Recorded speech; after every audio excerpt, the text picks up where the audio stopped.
Hi, I'm Dave, just your average bloke. Luckily, I've got two lovely kids and I've got a wonderful wife, and I do a lot of providing for them. I work damn hard actually, I work at it, and luckily my other half, she looks after our kids and everything's kind of alright and not so bad. Find out, working's hard work, but we enjoy it and it's fine, and we have nice luxuries and do bits of stuff and everything's nice. It's just kind of, we just have an ordinary life. Not special, but it's alright, it's alright until something happens in your life, and my trigger point was when my wife died actually. It was, it wasn't so great then, wasn't life really, because she used to look after us and help us in the house and knew what to do with kids really and everything else, but there you go, that's taking things for granted until all of a sudden it's gone and you're kind of on your own and nobody really knows, and there you go. Well, I suppose life will get better at some point, but at the moment I've still got my home and everything's kind of, we're just kind of muddling by. But then it didn't quite work out like that because my kids kind of fell out. Well, one of them fell out with me really, I suppose, and the other one couldn't really stay with me because I didn't have a home. I was homeless and it had just gone. Don't know quite how it happened actually. These last few years kind of got a bit of a blur and a bit frightened really, and I'm just your ordinary bloke, and I suppose these things happen to some people, I guess, and don't know why I'm not coping very well, but there you have it. Anyway, I got lots of help. I went to an employment agency that keep telling me about getting a job. It's really important you're getting a job. And I'm kind of thinking, I'm homeless. Yes, but I must get a job. I've got other things I'm trying to think about. Must get a job. But then something really strange happened. I don't know if it was by chance or by design, but there was someone in the same office that was actually listening to me and actually saw that there was something not quite right. I'm supposed to call it a listening ear.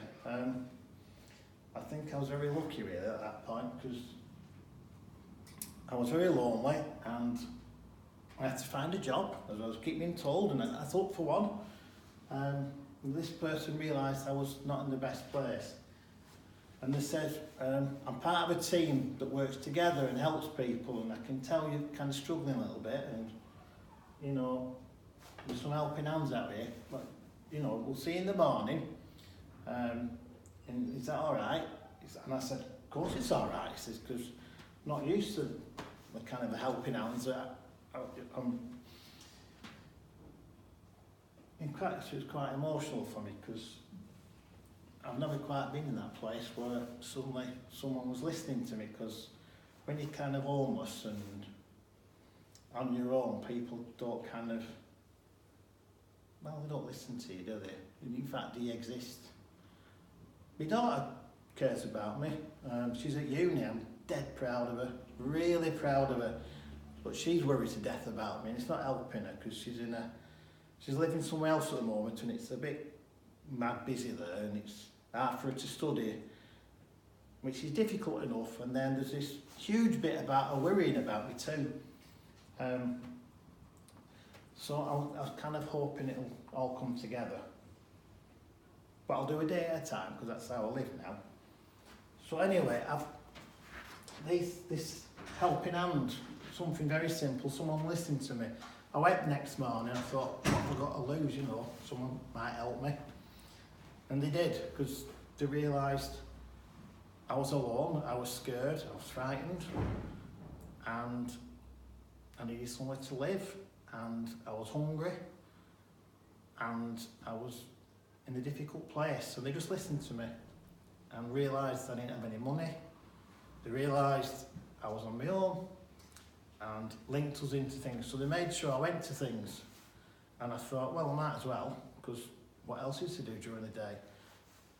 In Rochdale, when you're homeless and nowhere's open at night, and nowhere's open for you really during the day because people don't really want you in their offices, or they don't want you in particular places because perhaps you don't fit in. It's a bit difficult. So I went, and I keep going to the drop-ins, and they help me.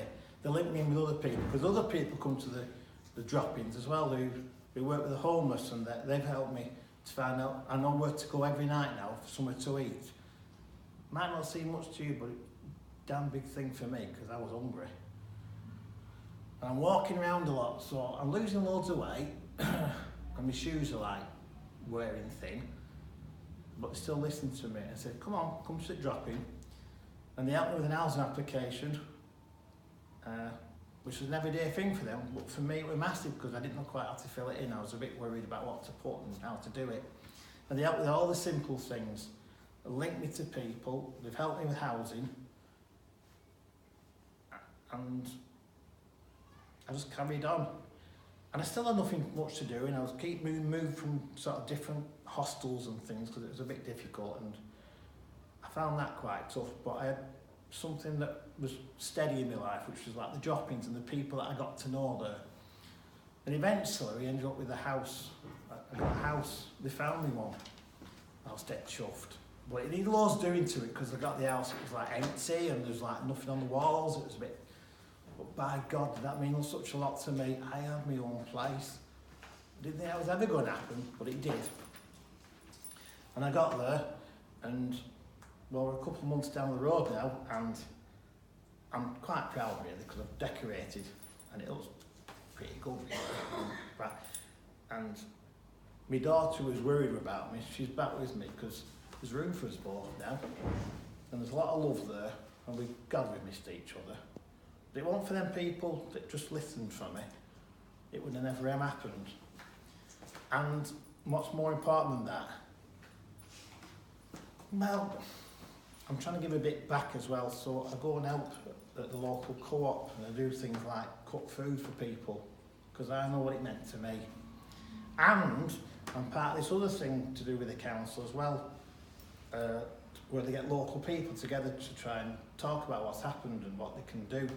And some of my ideas about what's happened and some of the things that aren't there are being listened to as well, so I feel really happy now and satisfied, and I hope it'll be all right.